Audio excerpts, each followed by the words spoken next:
Okay, Assalamualaikum warahmatullahi wabarakatuh. Baiklah, hari ini kita nak sambung lagi tajuk selesaikan masalah. Okey.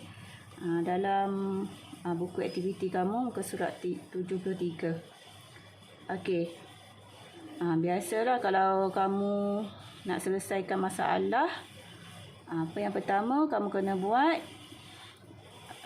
kena baca dahulu pernyataan masalah yang diberi.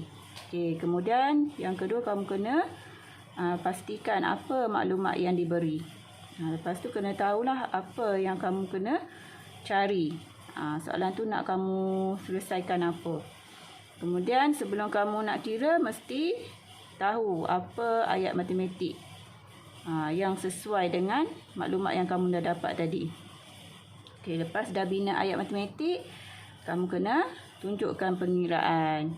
Okey, lepas tu dah dapat jawapan, tulislah jawapan yang kamu dapat di kotak yang diberi ni. Okey. Okey, untuk contoh yang pertama, okey. Ibu Felia menanam bunga ros merah di 3/10 bahagian laman rumahnya. 1/5 bahagian lagi ditanam bunga ros putih. Berapakah jumlah bahagian laman yang ditanam bunga ros? Okey, jadi maklumat yang diberi, okey, ditinggalkan kotak ni, apa yang kamu kena isi. Bahagian ditanam bunga ros merah. Okey, carilah dalam ni. Okey, dalam pernyataan yang diberi ni, bunga ros merah. Okey, nampak bunga ros merah. Okey, lepas tu berapa bahagian? 3/10 bahagian. Ni. 3/10 bahagian ditanam bunga ros merah. Okey, lepas tu bahagian ditanam bunga ros putih berapa? 1/5 bahagian ditanam bunga ros putih ada 1/5 bahagian. Okey, isi kat sini 1/5. Tadi 3/10, kat sini 1/5. Isikan maklumat ni berdasarkan pernyataan tadi lah, maklumat yang diberi tadi. Okey, lepas tu dicari. Apa yang dicari? Biasanya yang dicari ni ada dalam ayat tanya ni. Soalan tu. Berapakah jumlah bahagian laman yang ditanam bunga ros? Okey, jadi yang dicari ialah jumlah. Okey, jadi awak ambil daripada jumlah, perkataan jumlah ni sampailah bunga ros ni. Salin balik jumlah bahagian laman yang ditanam bunga ros. Salin semula dalam ni. Okey, lepas tu ayat matematik. Okey, awak nak selesaikan masalah tadi. Okey, yang nak dicari ialah jumlah tadi kan. Okey, jadi jumlah dia, kalau nak cari jumlah kena buat apa? Mesti guna operasi tambah. Okey, jadi apa yang nak kena tambah? Bahagian bunga ros merah dengan ros putih tadi lah. 3/10 tambah dengan 1/5. Okey, sama dengan berapa? Tak perlu tulis lagi jawapan kat sini. Tinggal pun tak apa. Lepas tu kira kat sini. Kira dalam kotak ni mesti ada pengiraan. Okey, lepas tu tulislah 3/10 tambah dengan 1/5. Okey, ingat semula macam mana kita nak tambah pecahan. Okey, sebelum tambah tu tengok dulu penyebut sama ke tak. Kalau penyebut tak sama, tak boleh tambah terus tambah. Kena samakan dahulu penyebut dia. Okey, jadi kat sini awak tengok 10 dan 5 kan. Okey. Biasa kita akan tengok pada penyebut yang kecil ni. Kita tengok penyebut kecil ni, boleh tak jadikan 10? 5 ni, boleh tak nak jadikan 10? Ada kan? Dalam sifir 5, ada nombor 10. 5, 10. Kalau kita tulis kat sini, 5, 10. Maksudnya berapa? 1, 2. 5 kali 2. 1 pun kena darab dengan 2. 5 darab 2, 1 darab 2. Okey. Lepas tu, barulah kita tulis lagi sekali penyebut yang sama. Sebelum kita tambah 3/10 tambah dengan 2/10. Okey, dah darab dah. 1 darab 2, 2. 5 darab 2, 10. Okey, sekarang dah nampak dah kan penyebut sama. Barulah kita boleh tambah. 3 tambah 2, 5. Okey, 5/10. Penyebut jangan pergi tambah pula. Penyebut tak perlu tambah. Kita cuma tambah pengangka sahaja. Nombor yang atas sahaja. Lepas tu kita kamu tengok pula jawapan yang kamu dapat ni boleh tak dipermudahkan 5/10. Boleh kan, dalam sifir 5 juga tadi, 5/10 ni. Jadi bahagi dengan 5 lah. Okey, semua kena bahagi dengan 5. Kena tulis satu-satu. 5 bahagi 5, 10 bahagi 5. Okey, lepas tu berapa? 5 bahagi 5 1. 10 bahagi 5 2. Okey, siap. Okey. Lepas tu barulah kamu tulis jawapan kat sini. Jumlah bahagian laman yang ditanam bunga ros ialah berapa? 1/2. Okey, siap. Itulah. Okey, untuk contoh yang pertama.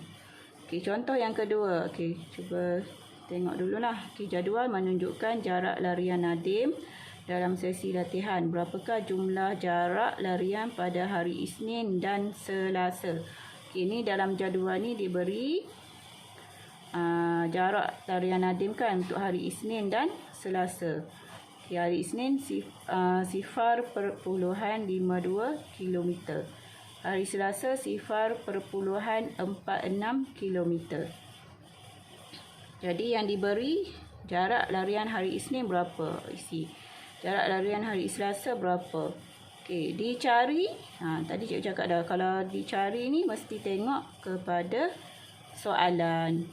Okey, dia nak apa? Berapakah jumlah jarak larian pada hari Isnin dan Selasa? Okey, jadi ambillah daripada perkataan jumlah ni, salin semula. Jumlah jarak larian pada hari Isnin dan Selasa. Ataupun boleh tambah jumlah jarak larian siapa? Nadim pada hari Isnin dan Selasa. Okey, kemudian ayat matematik. Awak nak cari jumlah jarak larian Nadim tadi. Kena guna apa? Kalau nak cari jumlah, kena buat apa? Okey, lepas tu kiralah macam tadi. Ni melibatkan nombor perpuluhan pula. Kalau tadi pecahan. Okey, jadi selesaikanlah dalam kotak ni. Okey, ingat semula kalau melibatkan perpuluhan, titik kena sama. Okey, lepas tu dah dapat jawapan, awak tulis semula dalam kotak ni. Okey, yang seterusnya. Okey, muka surat 74.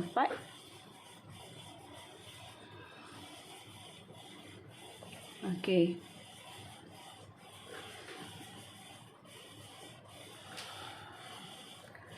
Okey, contoh untuk soalan nombor 3. Pada mulanya ada 2 objek di atas penimbang. Denny meletakkan 1 objek lagi dan penimbang menjadi seimbang. Berapakah jisim objek itu? Okey, untuk soalan nombor 3 ni tak ada maklumat yang macam muka surat sebelah tadi kan.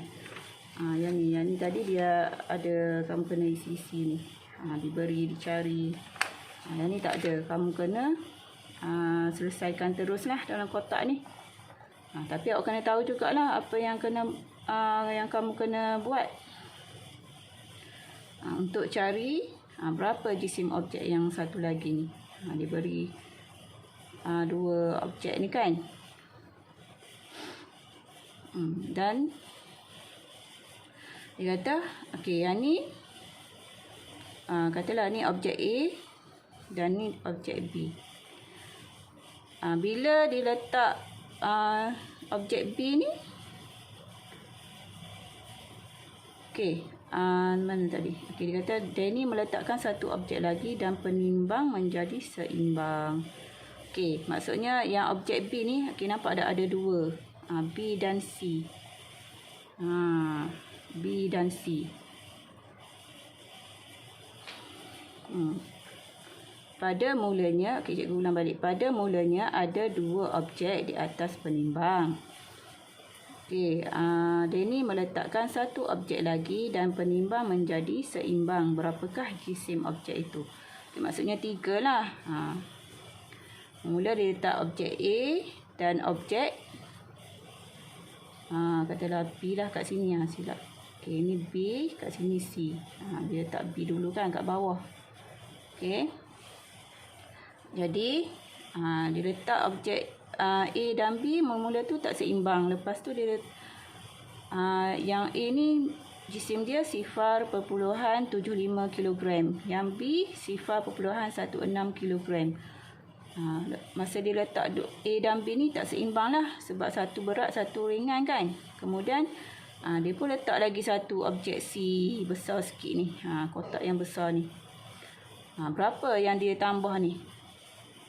Lepas dia tambah yang C ni, penimbang ni jadi seimbang. Okey. Jadi awak bolehlah bina ayat matematik terlebih dahulu sebelum kamu nak selesaikan. Okey, contoh cikgu bagilah. Okey, tadi 0.16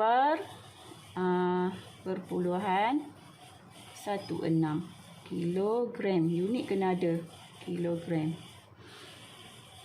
Tambah berapa lagi? Sama dengan kan? Yang B ni, B dengan C ni. Dia seimbang dengan A. B dan C, jisim B dan C. Jumlah jisim B dan C sama dengan jisim A.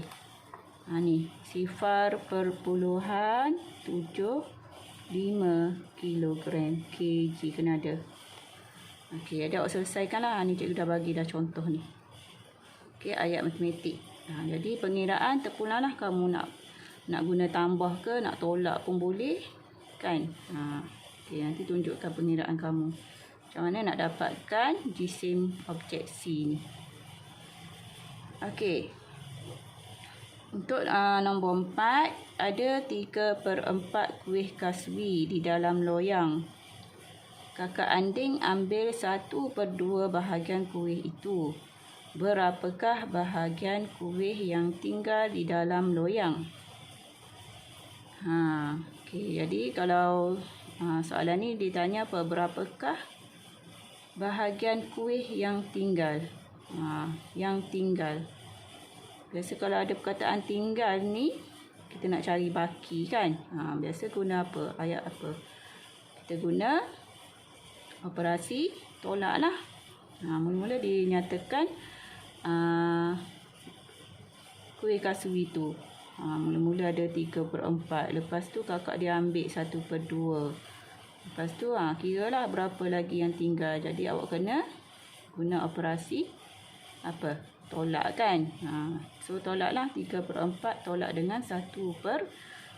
Ingat semula tadi cikgu dah terangkan mesti samakan dahulu penyebut. Sebab kat sini diberi 4, penyebut ni 4 dan 2. Disamakan dahulu penyebut baru kamu boleh tolak. Okey, untuk nombor 5, sebuah bakul berisi buah mangga. 25% daripada buah mangga itu belum masak.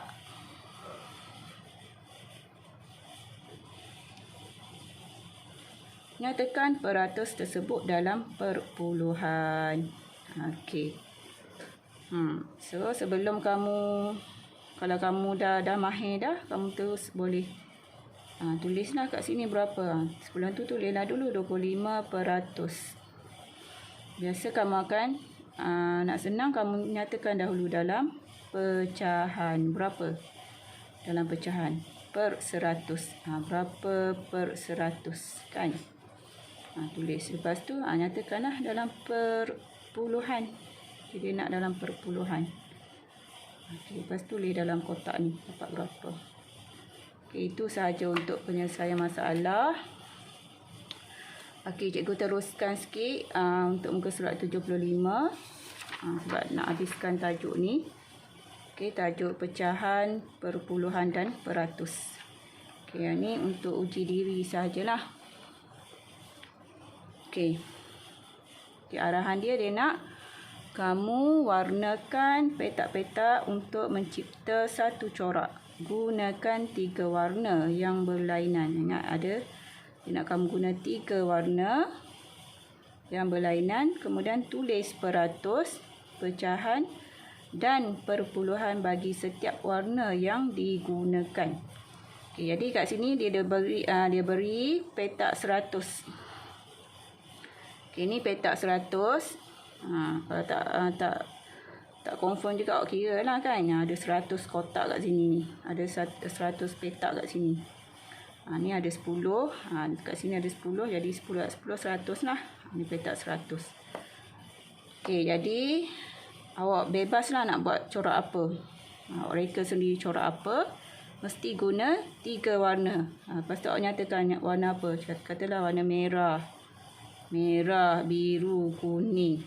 Lepas tu katalah lepas dah awak dah siap dah buat corak ni, awak kira semula berapa warna merah, berapa warna kuning, per dengan dia nak peratus, berapa peratus.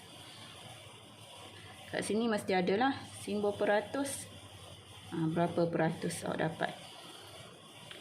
Lepas tu pecahan mesti per 100. Kira berapa warna yang awak dah guna tadi tu. Per 100. Berapa petak. Sini mesti ada per 100 lah sebab dia nak dalam peratus. Kemudian pecahan pula berapa. Sifar perpuluhan berapa. Mesti ada 2. Bergantunglah kalau katalah awak warna kat sini 7 je. Katalah warna kuning ni 7. 7 per 100. So, kena tulis sifar perpuluhan sifar 7 lah. Kat sini 7 peratus. Okey. Nampak tak? 7 peratus. 7 per 100. Sifar perpuluhan sifar 7. Contohnya lah. Bergantung kepada corak yang awak buat. Okey. Seterusnya untuk muka surat yang terakhir, muka surat 76. Okey, dia nak kamu selesaikan ayat matematik dan pecahan setara di bawah. Yang ni kena selesaikan satu-satulah, macam teka silang kata kan. Tapi yang ni teka silang pecahan. Jadi awak kena carilah berapa. Berapa tambah 2 per 3 sama dengan 5 per 6. Kalau nak tahu yang ni kena kira lah. Kena ambil kertas lain kira dulu. Baru dapat jawapan kat sini. Kalau kat sini kan 3. Yang ni 6. Tengok penyebut tak sama. Jadi darab dengan 2. Yang ni darab 2. Jadi 4 per 6. 4 per 6. Berapa tambah 4 per 6 jadi 5 per 6. Jadi jawapan kat sini 1 per 6. Dah selesai yang ni. Lepas tu kat sini pula berapa. 2 per 3 sama dengan berapa tambah 1 per 3. Senanglah berapa per 3.